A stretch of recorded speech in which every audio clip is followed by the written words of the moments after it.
Bonjour, je suis Yolande Poirier d'Oracle Technology Network et je suis ici à Devox France et j'interviewe juste maintenant David Delabassé. Il va nous parler un petit peu de Java 7. Alors, mais d'abord, dis-nous un petit peu ce que tu fais à Oracle. Donc, je travaille chez Oracle. Je me focalise pour l'instant plus dans la partie Java EE, donc Java Enterprise Edition. Je suis arrivé chez Oracle à travers l'acquisition de Sun, où j'ai passé une dizaine d'années à travailler sur Java au sens large, donc de Java EMI à Java EC, à Java EE, mais aussi Java Card. Et avant ça, donc avant de rejoindre Sun, je travaillais déjà sur des projets où on embarquait Java dans des appareils. Donc ça fait un peu plus d'une quinzaine d'années que je travaille en Java. Donc c'est quelque chose que j'aime. Alors tu vas faire une présentation sur Java 7 demain, oui. Mais alors qu'est-ce que tu aimes, qu'est-ce que tu trouves le plus utile en fait dans Java 7? Avant tout, une remarque importante, c'est que si on regarde actuellement, Java 7 est la version actuelle. Si on a la possibilité, c'est déjà une bonne idée de passer sur Java 7 plutôt que de rester sur une version plus ancienne. Alors, quand je dis ça, on me rétorque souvent, ok, mais j'utilise un application server et il m'impose d'utiliser une version plus ancienne de Java, typiquement Java 6, Java 5 dans le pire des cas.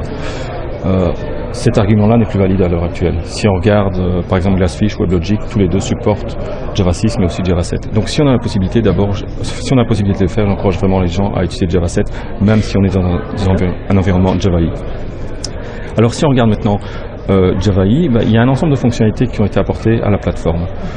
Maintenant ce que je vais faire, je vais peut-être égoïstement souligner les fonctionnalités nouvelles qui m'intéressent le plus. Donc je ne vais pas parler de toutes les fonctionnalités.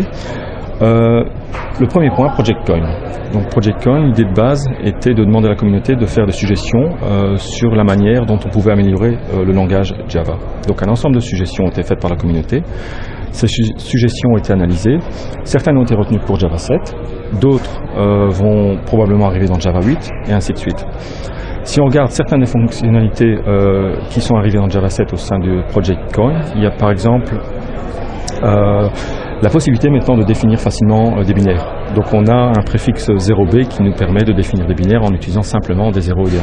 Quoi de plus naturel pour définir un binaire que d'utiliser des 0 et des 1. Une autre fonctionnalité, c'est l'utilisation des underscores dans les littérales. L'idée est très simple, c'est qu'en fait on va pouvoir dans son littéral insérer des underscores qui vont être complètement ignorés par le compilateur, donc c'est juste une chose visuelle qui va rendre le code beaucoup plus lisible. Et on peut de cette manière-là définir un masque. Donc encore une fois, ça n'a aucun impact sur le code généré, mais ça simplifie la vie du programmeur, le code est beaucoup plus lisible. Un autre exemple qui m'intéresse particulièrement dans Project Coin, c'est ce qu'on appelle Automatic Resource Management. Le principe il est très simple. Lorsqu'on travaille avec une ressource, il faut l'ouvrir, mais idéalement il faut la fermer aussi, si on ne veut pas avoir des problèmes. Ouvrir une ressource, ok, la fermer, ok, c'est relativement simple, mais ça commence à se compliquer quand on a plusieurs ressources à gérer.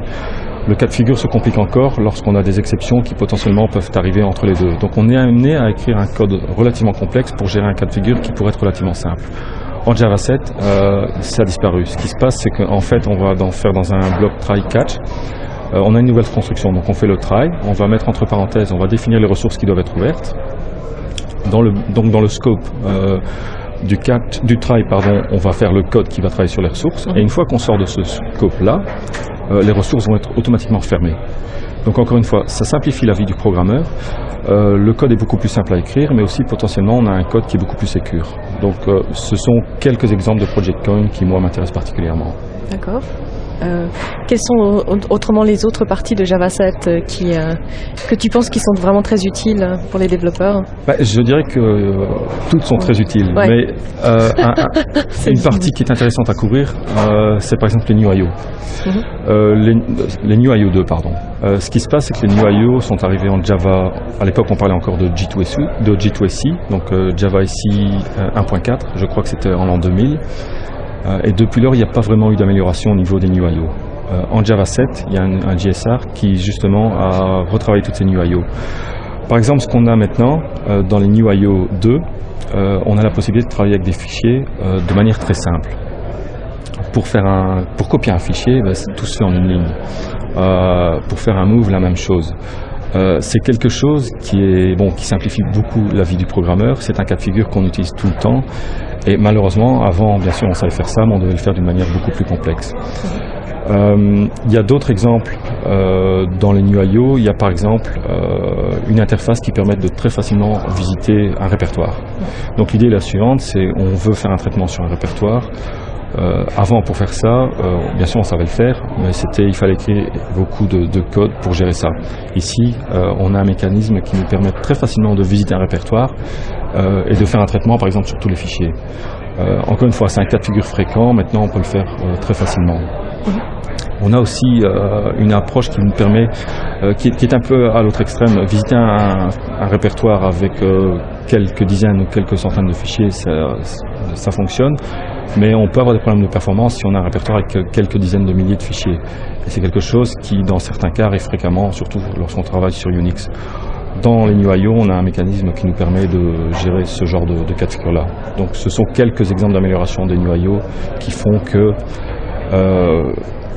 la programmation des fichiers au sens large est simplifiée. Quelque chose aussi qui est disponible maintenant, c'est que maintenant on peut travailler avec les NewIO, on peut maîtriser les attributs des fichiers. Donc on peut contrôler par exemple qui est l'owner d'un fichier, quelles sont les permissions sur ce type de fichier, ce genre de choses-là, chose qui était très difficile avant. Les liens symboliques sont gérés aussi dans les NewIO. Donc les NewIO, il y a vraiment un ensemble de fonctionnalités qui font que, bon, par exemple, il y a une session demain rien que sur les NewIO. C'est vraiment quelque chose de très riche et de très utile et qui va être utilisé de plus en plus. D'accord. Autre chose que tu recommandes ou que toi tu as trouvé très utile comme je l'ai mentionné, il y a un ensemble de fonctionnalités. Il y a des fonctionnalités qui sont beaucoup plus niches, je dirais, beaucoup plus spécifiques. Est-ce que tu peux en nommer quelques-unes Par exemple, c'est quelque chose qu'on sait faire depuis longtemps. C'est lorsqu'on fait une impression en Java, on affiche une boîte de dialogue. Historiquement, la boîte de dialogue, elle était gérée par la plateforme Java, donc on avait un look and feel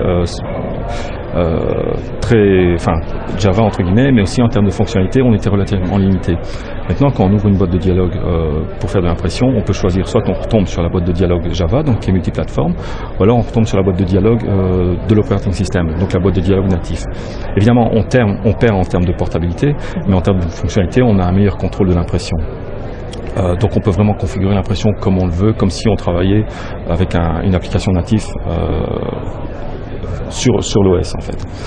Un autre exemple, beaucoup plus anecdotique, on a la possibilité d'avoir une dialog box qui permet de sélectionner des fichiers. C'est quelque chose qui existe depuis le début. En Java 7, on a la possibilité de sélectionner plusieurs fichiers en même temps. C'est quelque chose de très basique. Mais bon, c'est typiquement le genre de choses que j'aurais eu il y a quelques années, ça m'aurait simplifié la vie. Et bon, on peut citer différents exemples. La possibilité maintenant de mixer des composants AWT avec des composants Swing. Encore une fois, c'est quelque chose qu'on savait faire techniquement avant, mais ça ne marchait rarement comme on le voulait. Donc ça c'est plutôt un exemple de petites fonctionnalités qui ont été apportées à la plateforme qui vont, au fur et à mesure de l'évolution, apporter un bénéfice indirect, parce que ça simplifie l'utilisation de la plateforme, encore une fois. Oui, et puis ce sont des tâches en fait répétitives que on pense simplifier. Quoi. Oui, voilà. Exactement. Ouais. Voilà. Merci beaucoup, David. De rien. Merci à tous.